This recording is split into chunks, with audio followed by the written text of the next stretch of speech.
Good evening, ladies and gentlemen, and welcome to this evening's program for Families College Information Night for Juniors. I am aware there are some families that are here this evening that are not juniors, and that's wonderful as well. This is information that is timely and certainly can be used at any point in the college search. I'm Joyce Connell. I'm the school counseling coordinator, and I'm here this evening with Elizabeth Hamill, Cheryl Thomas, Allison Winston, and Rebecca Castellano. This evening's program is the second in many webinars that we have for you this month and next month to help with the college admissions process. As you may recall from an email that we had sent out, we partnered this year with the folks from Revolutionary Prep, who have shared with us the opportunity for Peter Van Buskirk, a private counselor who worked at Franklin and Marshall for many years as a dean and also a provost and the athletic director. So he has a wealth of experience. Last night's program, which was called Getting from Where You Are to Where You Want to Be, helped families get started understanding more about themselves, what kind of schools they were interested in, learning what their personal story was, and thinking about what the right fit for school would be for their child. So tonight, what we will do is share with you the resources that will actually help you begin that process and to start thinking about how you can research schools and learn a little bit more about yourself. What I'm going to do right now is I will start the recording feature, and then I will also open up the Q&A feature. So if you have any questions, you can enter them into the Q&A feature. And at the end of the program, we will then answer those questions that are available. Okay, just give me one moment and we will get started here. Okay. Mrs. Winston, would you like to start? Thank you. Thanks. Good evening, everyone. I'm Allison Winston, one of the school counselors at PHS. I'll be telling you about the purpose and goals of the counseling program tonight in relation to the college admissions process. We'll be sharing resources to assist you with the process, how to utilize and work with your counselor, upcoming programs and events, followed by a brief Q&A session at the end. A good place to get started in your college process is to access the PHS School Counseling website. There's a lot of information on the website, ranging from college admissions resources to standardized testing to financial aid. Schoology will be another resource for students to access with important college information, events, and important documents that they must complete, such as the college recommendation packet and transcript release form. The College Admissions Handbook is available on the PHS School Counseling website, as well as the Schoology page. Each student has a school counseling group in their Schoology account. It will be named after their graduating class's year. For example, juniors are class of 2022. Here under materials, you'll find Meeting with My Counselor. This is a way for students to book an appointment with their school counselor. Select the counselor, select the date and time, add your name, email, phone number, and address are optional. Any notes for the meeting. Select whether you'd like to meet virtually on Teams or in person. A reason for the meeting, and then book.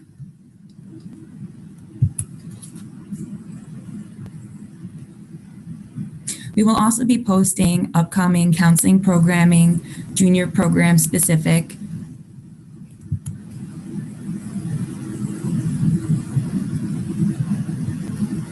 including college information sessions that will be coming in the near future. We've included the Zoom link for our junior night happening on January 28th at 7 p.m. If you're interested in attending, please complete the registration form and click register.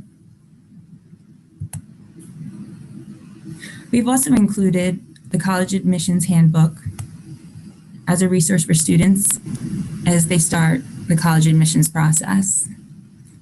We'll continue to post updates of junior programs and other information that will be helpful in the college process.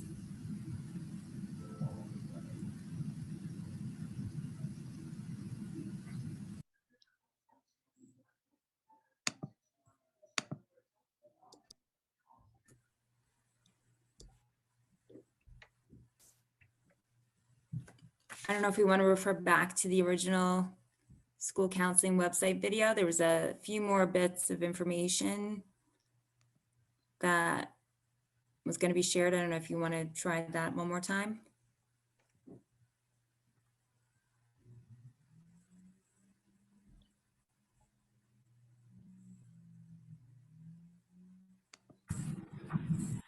A wealth of information can be found on the PHS School Counseling website. On the Counseling Home tab, you can find all of the contact information for the school counselors. You can also find links to our comprehensive counseling program, our course directory, important forms, graduation requirements, job search tips, our school profile, study tips and tutoring guidelines, and a link to our previously recorded presentations.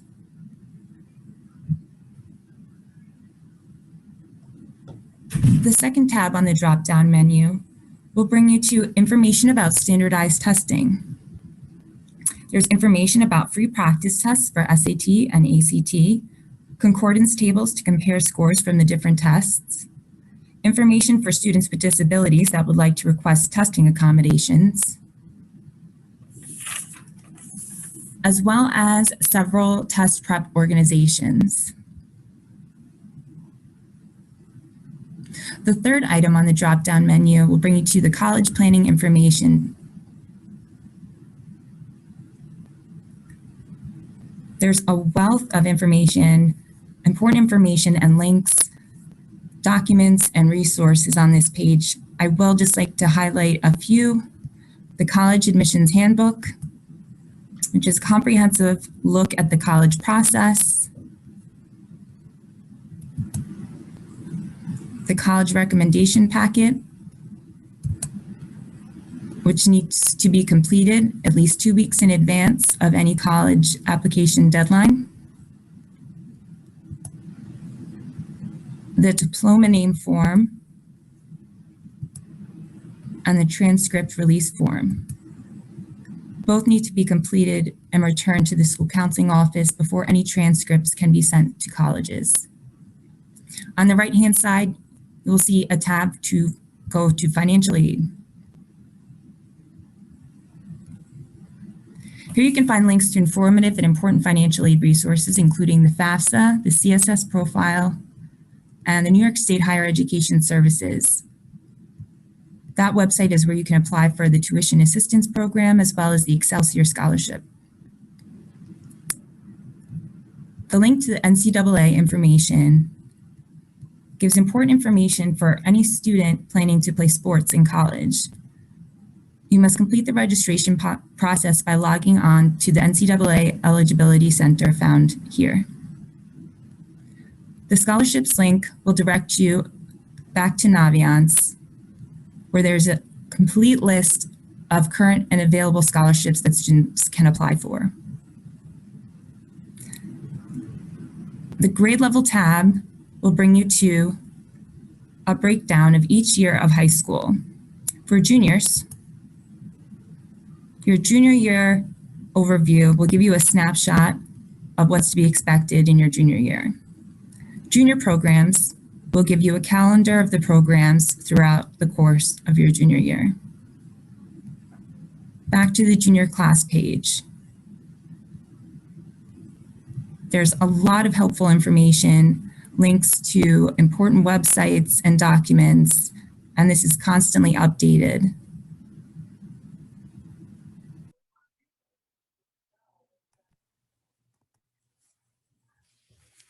So there was supposed to be a disclaimer before the Schoology video that we prepared in advance. It obviously explains how to register for tonight's Zoom event, but just was intended to serve as a guide to how to do that for future events. So now I'll turn things over to Rebecca Castellano, who will be telling you about upcoming programming and the college admissions timeline. Thank you. Welcome, everybody, and thank you for working with us as we were getting through that tech issue.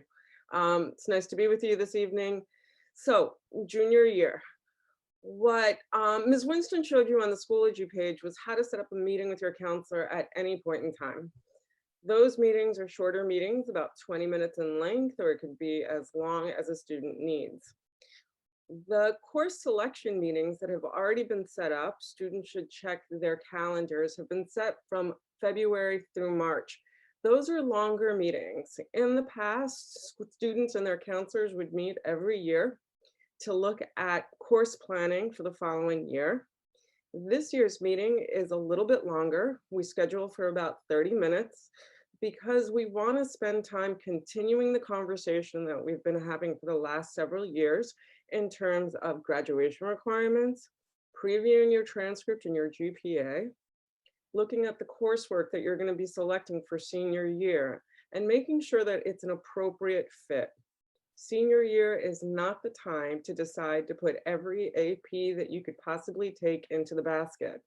What we want you to do is think about the courses that make sense for you, challenge yourselves where appropriate, and plug yourself into those classes so that you'll continue to show your hard work.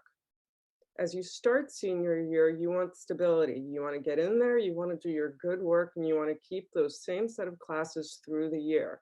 So this is going to be a time to have that conversation with your counselor after you've already spoken with your teachers about what would be the best placements for you. During our meetings, we'll also talk about Naviance, using it for both college search and maybe some career assessment if you're still in a place where you want to explore that a little further. We'll discuss standardized testing options.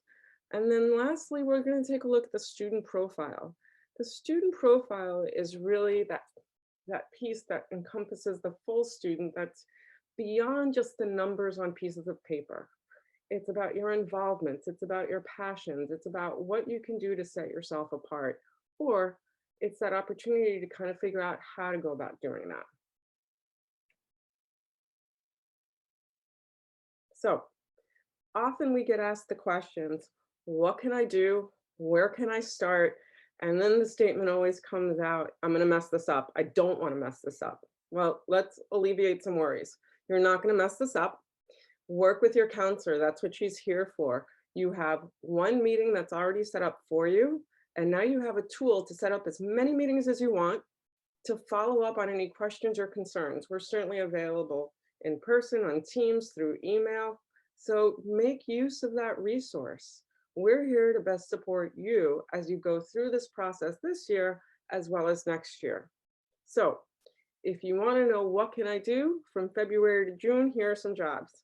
Take a look at the ACT and the SAT. They're still relevant, and we'll talk a little bit more about them. Preview, review the college admissions handbook that's on the website as well as in Schoology. Create for yourselves a timeline so that you can be aware of what you need to do from 1 month to the next. And you're not feeling as if the process is taking over you. Instead, you're in charge of the process. College visits are difficult, but not impossible. You can still do drive-bys if it's available, or you can do virtual visits. There are still fairs that are going to come up. They'll be done online, but still a great opportunity to connect with the reps that are going to be able to talk about the school and also possibly offer you information about how best to connect with them. Stay involved or get involved when possible. Juniors, I'm not saying take on every responsibility. If you've always been involved, continue those involvement. If you haven't, I know it's challenging right now, but it's still possible for you to get involved. If you're stuck as to how, reach out to one of us and we'd be happy to help you out. And then as upcoming events happen, join up for them. So in Schoology, we will make everything that we do available through a link. Coming up on February 11th will be a panel discussion with 3 college reps, a private counselor, and Wendy Freed, who owns WordCraft in town. She's going to be working with our juniors and our seniors next year, offering a discount for this year's junior class so that you can get ideas as to how to get started and how to move forward with any thoughts that you might have in terms of college search selection.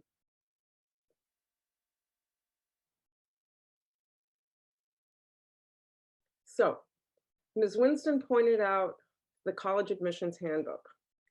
In the handbook, you'll find the college planning calendar. Everybody has a unique experience in terms of how they plan their life. This is an overview of the pieces that you need to keep in mind through the college planning process. So here's what we invite you to do. Review it. Get a blank calendar at home and put down the things that you know you need to do from one month to the next. Check them off. It feels good to know that you're moving forward with this.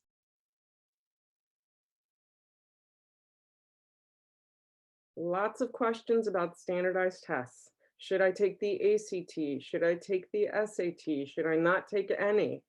Here's what I can tell you. Many schools moved away from needing the ACT or SAT. They went optional for this year's cycle. Many schools will continue that trend moving forward. Some schools have kept the need for standardized testing. At the end of the day, it is a family student responsibility to know what your school will want. What we encourage, take at least one. This spring, we will offer the ACT online in the building during a school day. That hasn't been publicized yet. We will open registration right after February break. More information will follow. If you can get into a Saturday test for the SAT or the ACT, go for it. If you have any questions about it, reach out to your counselor. Again, the website will provide plenty of information about prep companies that are available to answer any of your questions and maybe even give you a pre-test just to see which exam would be better for you.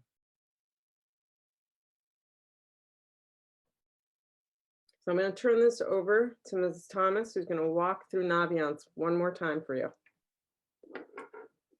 Okay, I'm going to give you a brief overview of one of the features of the Naviance system. We're hoping you'll find this resource really useful in your college search and application process. Obviously, if you have any questions as you navigate through this program or the process, email and contact your counselor and make an appointment to talk about anything personalized to you. I'm going to demo the Naviance Student Advanced College Search. The demo link is embedded in this presentation and also on the counseling website for further reference. My name is Cheryl Thomas, and I'm one of the school counselors. And today I'm going to be demoing a college search through Naviance. When you log into your Naviance account, it will welcome you and have your name, and it's the Naviance student account. You're going to click on colleges. Then you're going to click on Find Your Fit. And then today I'm going to be doing an advanced college search. There are other searches that you can do as well, and your school counselor can work with you and show you how to do each one of them. When you click on Advanced College Search, there are over 14,000 schools in the database, so you basically want to narrow down the criteria as much as you can to get a specific list of schools. So it asks you about school type. Today I'm going to be looking at four-year schools. You can also get very specific with public versus private schools. You can choose your campus setting, if there's any religious affiliation or college groups that are important to you. Today I'm going to just leave no preference for those options. Then I'm going to click on location. That certainly helps to narrow down the criteria. So you can either put in a certain mileage range within your zip code to find schools close to that zip code, or you can go by location. It has the United States broken up into different areas. I'm going to click on the New England region and the Mid-Atlantic region for now. Then when you click on students, you actually have a choice about what size school that you want to look for, or you can leave it as no preference. I'm going to choose medium and small schools for right now. So I will click on, and you can click on more than one option. If you click on admission, that actually shows the selectivity of the school. And please note that the statistics are not about Pleasantville students when it comes to percent accepted here, okay? Schools that accept between less than 25% of their applicants are the most competitive schools, whereas schools that accept between 75 and 100% of their applicants are more non-competitive schools. I'm going to look to some of the very competitive schools, so schools between 25 and 50%. If athletics is something that you want to participate in, certainly you can click on which division or which association and the sport, and you can actually find schools that has those sports. I'm going to click on majors right now. And you can either show schools that offer at least one of the majors or all of the majors selected below, and you can put as many as you want. So right now, I am going to be looking at schools that have education and a bunch of different areas in education come up. You can scroll through and fit and find whatever area of education you are interested in. I am going to look at early childhood education and teaching. Now you can go on and actually look at schools that have certain cost factors and special programs as well. For right now, I am going to click on View Matches. That will give you a list of schools with all of the criteria that you chose. My search came up with 51 matches, so you can scroll through the schools to see a school that you're interested in. I'm going to click on Binghamton University and try to find out some more information.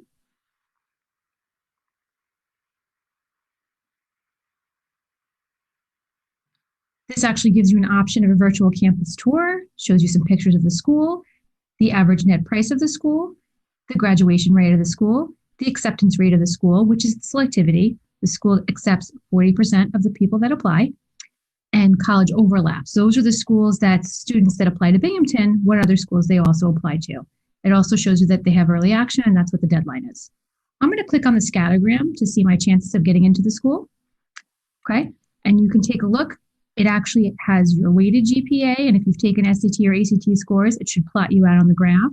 And if you look at the graph, and there's a lot of students from Pleasantville that have applied to Binghamton, you can see through the legend that the ones with the green circles are students that were accepted regular decision. Students with the diamond and the square over it were students that were accepted early action. And if you look at some of the X's, those are students that were denied early decision, and it has all the different criteria right there. So if you plot yourself out on the graph and see what your GPA is and what your SAT or ACT score is, you should see your chances. So basically, students that get accepted to Binghamton are usually within the higher range, and the average accepted student is listed as well. Thank you so much. And if you have any specific questions about a college search, please remember to see your school counselor.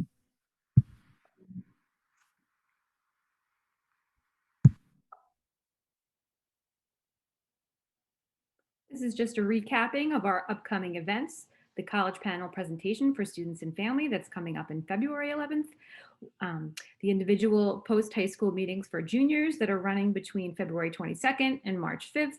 You should have already had some appointments made for your child. The virtual college fairs that are coming up on March 21st and May 2nd. Registration was required, and we did supply you with the link. We have the essay workshops coming up in May with Wendy Freed, and a common application workshop for students and parents that are coming up in the spring as well. Lots of good stuff coming up for juniors. At this point in the presentation, we want to open it up to questions from the audience. We will answer as many questions as we possibly can. The first question we had from somebody is, which I'm going to ask Allison Winston to answer, is, are all documents on both Schoology and the website, or are some in only one place? So we will do our best to keep documents in both places, on our school counseling website, on the PHS website, as well as the Schoology page. We're going to try to keep our Schoology page updated frequently, because it's going to be the most relevant to this year's junior class, and will be more timely, I think, as students will access Schoology, are more likely to access Schoology more frequently as they're accessing it for their classes on a daily basis, which makes sense. But ultimately, we'll have all of the documents, and original parts of the admissions process, such as the college admissions handbook, available on our school counseling website as we had shown earlier. And we will continue to update you and send out messages through eSchool Messenger as we have more virtual conferences and scholarships becoming available. We'll continue to do all of the above. So yes and no, documents will be available in both places. We will try to update both frequently. I think the most timely place for students to find information that's relevant to them in this junior class will be on their Schoology webpage. Thank you. Great. I have a question, Mrs. Thomas, if you could answer. It's about the Naviance using the scattergrams. Can you explain? They're asking whether or not that's Pleasantville students that have been accepted and applied, or is that general? The unique thing about Naviance is that the scatter plot does only contain Pleasantville students' results, which actually, does really help give you a realistic picture of whether you can get into a school or not. You can also find general data. If you go under admissions under the particular college, it will give you also the regular data for the college, but the scatter plots are only Pleasantville students' data. Thank you. I have a question for Rebecca Castellano. Sure. What the question is, when can a student start filling in the common application? So the common application can't be filled out until next year's cycle, until late August.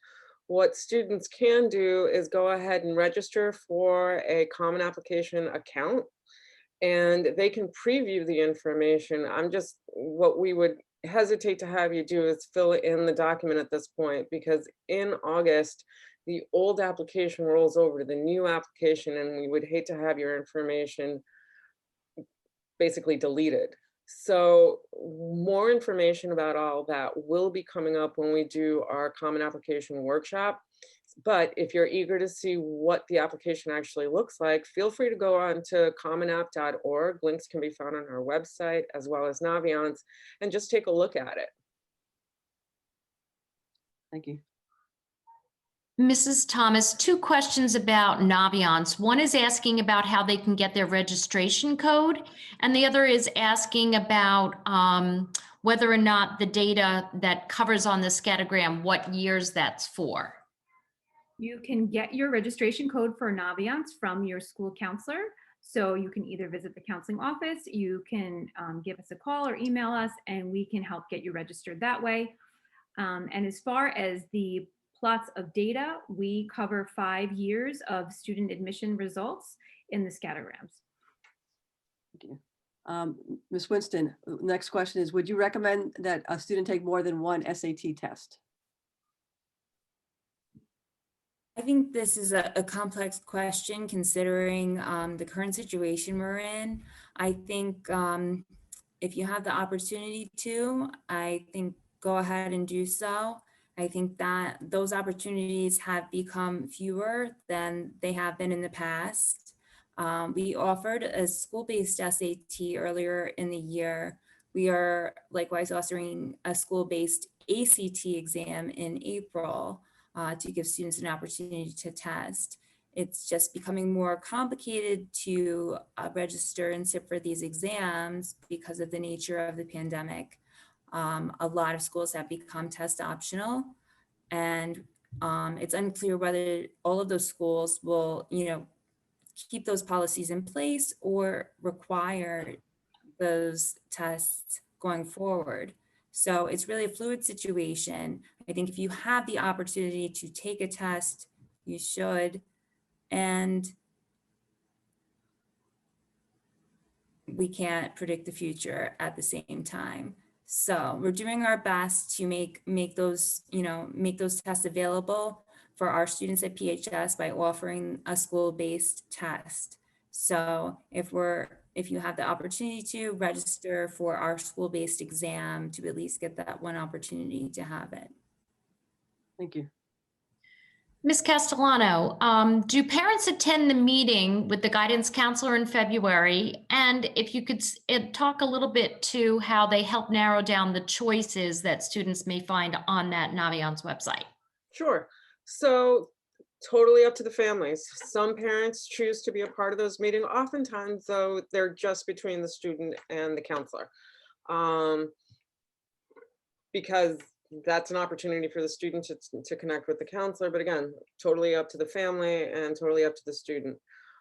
In terms of how we help narrow down the choices, that's a conversation and it's ongoing. It's not unexpected to start this with a really big list and a really big, sometimes feeling random list. And so part of the conversation is about why those schools are on that list and what are the elements that are most important.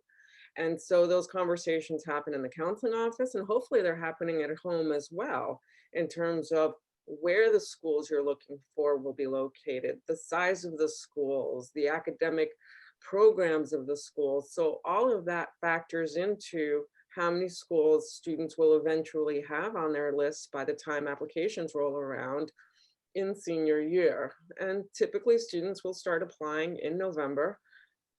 And again, that's not a finalized experience. This is always evolving. We have students who do waves of applications, and that's okay. So long as we continue these conversations and we know how to best support you, that's what counts. And that's what's going to help you get through it. Thank you. Ms. Thomas, I have a question for you. What if a student has a good GPA, but not a great SAT, ACT? Would counselors still encourage that student to apply to highly selective schools? Absolutely. What colleges always look for first is the types of courses that you take and the grades of those courses. That is certainly number one. And again, these days, all schools seem to be test optional at this point, and some colleges may actually ask for additional essays or additional ways to inventory the student. So I would absolutely still encourage a student to apply to a highly selective school. Not everybody is a good test taker. And now it does seem like standardized tests are falling a little bit below the wayside now than they ever have been before. Thank you. Ms. Castellano, do you have any information about the number of schools that students from Pleasantville High School apply to? The average number of schools that students apply to? Sure. Sure. Varies. I mean, the average number, I would say anywhere between 6 to 8. And I've also had students who've been really laser focused on what they want, and they'll only do 2 or 3. I've had students that have also gone beyond those numbers. But on average, 6 to 8. The more applications you throw out there, the more you need to follow up on and be aware that everyone is done as beautifully, as precisely, and showing the same amount of love and attention as you did the first. So if you're going to do 15, that 15th needs to be just as special as the first, which is why too many isn't necessarily the best strategy. So again, thoughtful conversations, and typically between 6 and 8. I have a question for you, Cheryl. A parent asks that, what year does it make sense to register for Naviance, and as a parent have a login as well? So they want to know. Go ahead. We actually have students register for Naviance in freshman year. So we do some exercises with students that parents can also view. So definitely, I would say when the students are freshmen, they can take a look at that. There's career and interest inventories that parents and students could look at together that we have the students complete. And you can always take a look at colleges. As I had said before, there are over 14,000 colleges in the database. So not just colleges that Pleasantville High School students apply to. So you can kind of take a look. If you're ever in a certain area, let's just say over the summer, you're visiting Maryland, you can pull up Maryland and all the colleges that are in Maryland. So it's a useful tool really for any year, and it can definitely build, for each year. Thank you. Ms. Castellano, I have a question. In terms of early admissions, can you explain the difference between early action and early decision, and how many can a student apply to? Okay, so let's start with early decision. Early decision, or ED, is known as a binding application. So you only apply to one school ED. That is a school that you know in your heart of hearts, that's where you would go bar anything. So when that application gets pulled together, there are contracts. You sign it, I sign it, student signs it. And if an offer of admission gets made, we're done, the student is going there. They don't come up with the right aid, if all of a sudden something changes, getting out of those contracts is fairly difficult. It is not an application to be taken lightly, and it's one that needs good thought. It is not a decision or an application that's used as a, hey, I wonder if I'll get in there. It's just not. In terms of early action is an earlier time frame to apply to schools. Traditionally, 10 years ago, applications would be due in January and February. January 15th, February 1st. Those were the typical admissions dates. Early action is early. So usually November 1st, November 15th, or December 1st are your early action dates. You will see some schools that open up October 15th. Not a lot of them, typically in the South. And what we're seeing more of is the November 1st. That's an opportunity to throw your information out there in the very first round of admissions. So that's where the summer plays. Students pull together their applications and they tidy it up in September and October to submit them in time for that November 1st. That is not a binding application. So if you have 5 schools that allow for early action and you are prepared with those 5 applications, then you can go ahead and apply to as many early action as you would like. So ED is binding, EA is not binding. And then you have an assortment of other application definitions. And we'll get into that more as we talk in the spring, as well as reminders of all of this in the fall of senior year. But those are the big pieces. Thank you. Ms. Winston, I have one more question for you. Is the common application accepted at all schools? So the beauty of the common application is that you can use it to apply to multiple schools. However, not all schools are available on the common application and working with the common application system. There are some schools that you have to apply directly to the institution on their online website. There are some schools such as CUNY, which stands for City University of New York, that have their own portal and you have to register for an account with in order to apply. And sometimes we're able to send those documents electronically, and sometimes we have to send them through snail mail and literally send them through the US postage system. There is also something called the coalition application that some schools will use specifically. However, in large part, most schools are on the common application, which is the advantage to using the common application and why we encourage students to use it. And we link it with Naviance, and it's very helpful when identifying a student's application with the information that we're sending out through Naviance, which is transcripts, letters of recommendation, and linking those things together. So there are many advantages to the common application, and no, not all schools are on it yet, and more continue to join. So it is by far the most advantageous way to apply to college. There are the exceptions though, and you can review that with your counselor. Thank you.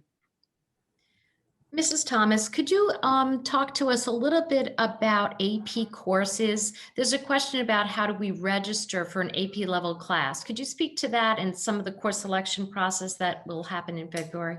Absolutely. In February, each student will sit down one-on-one with their counselor and we'll discuss the courses that are coming up.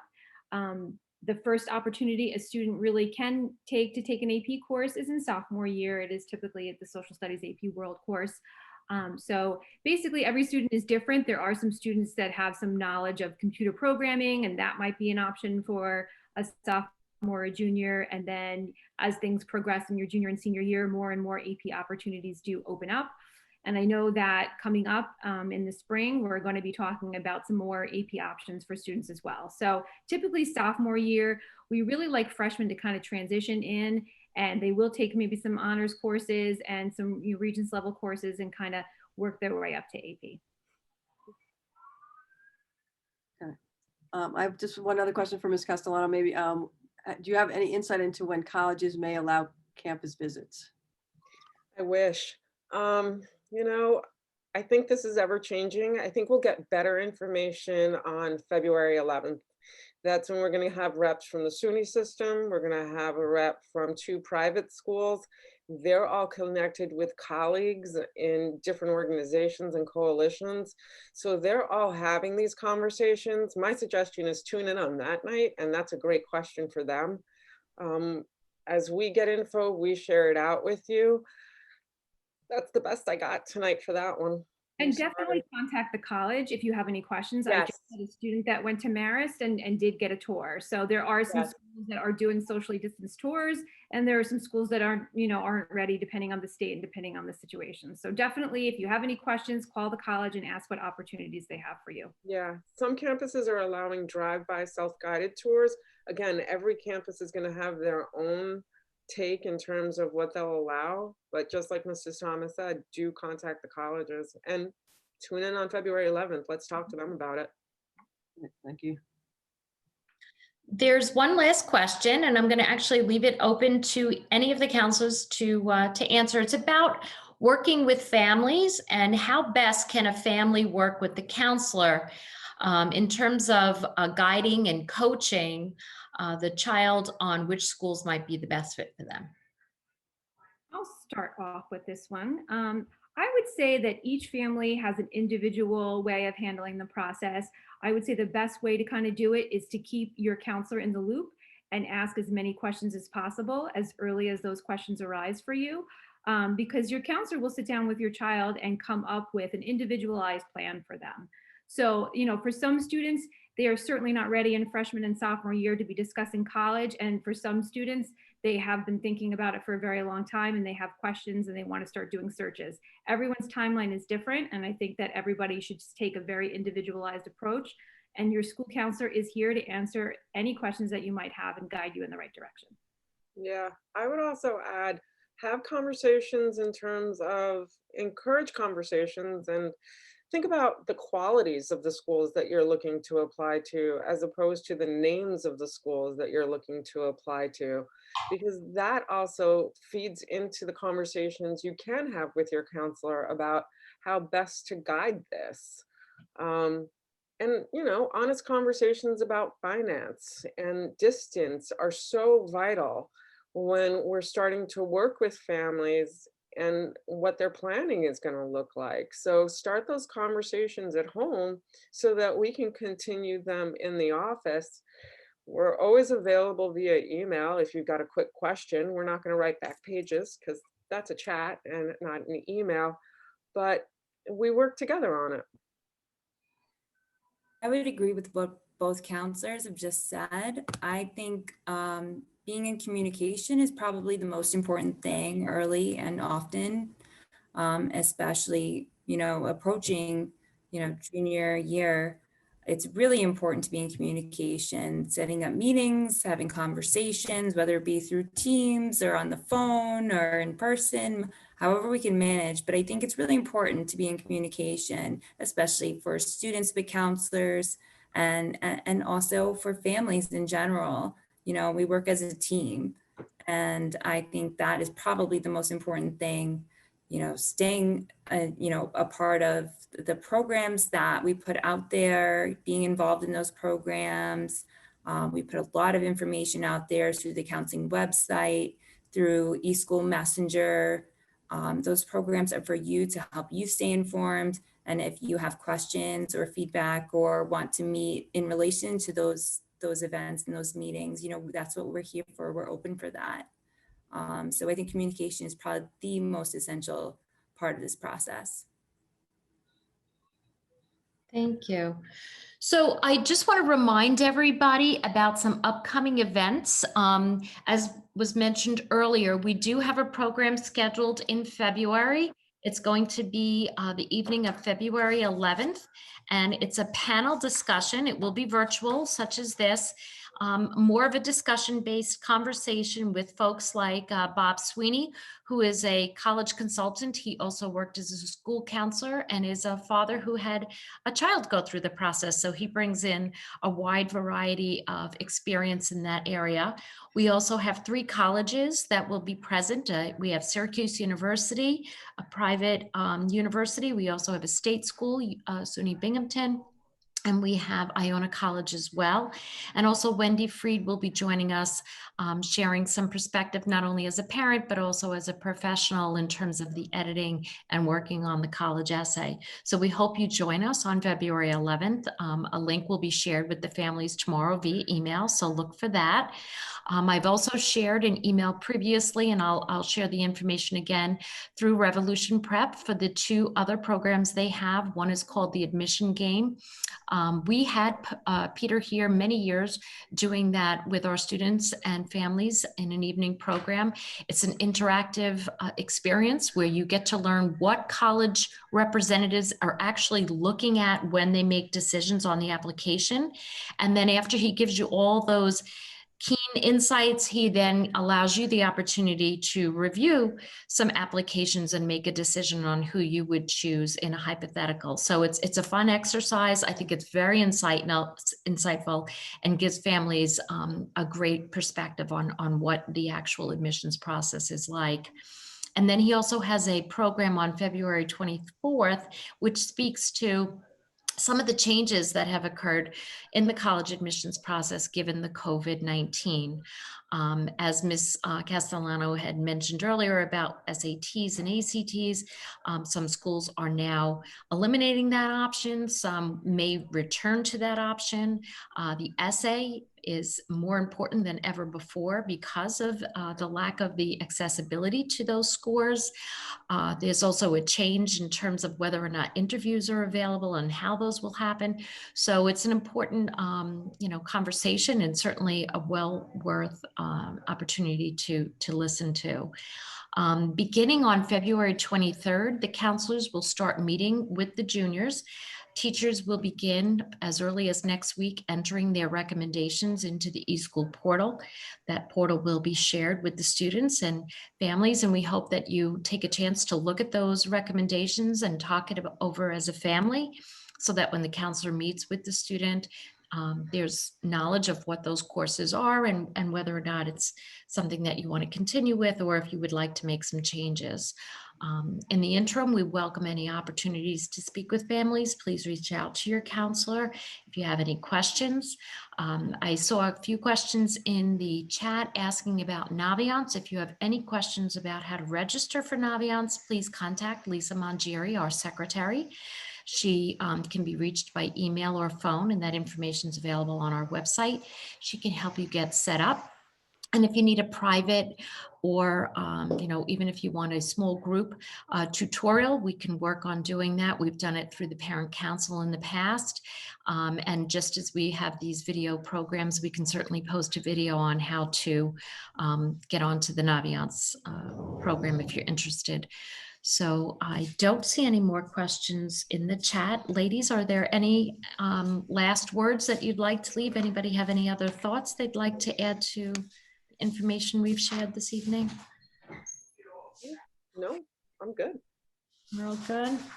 Thank you, everybody, for joining us. Juniors, definitely. We really appreciate, we see a lot of students that are participants tonight, and I think it's really important because this is your process. So we look forward to working with you. Yep. Yes, this evening's program was recorded. It will be posted to our website along with the links, the demo links for Schoology, Naviance, and the website. So please look for those links. And I do apologize for the technology issues in the beginning, but I think we did get through the program successfully. And we thank you all for coming tonight, and have a good evening.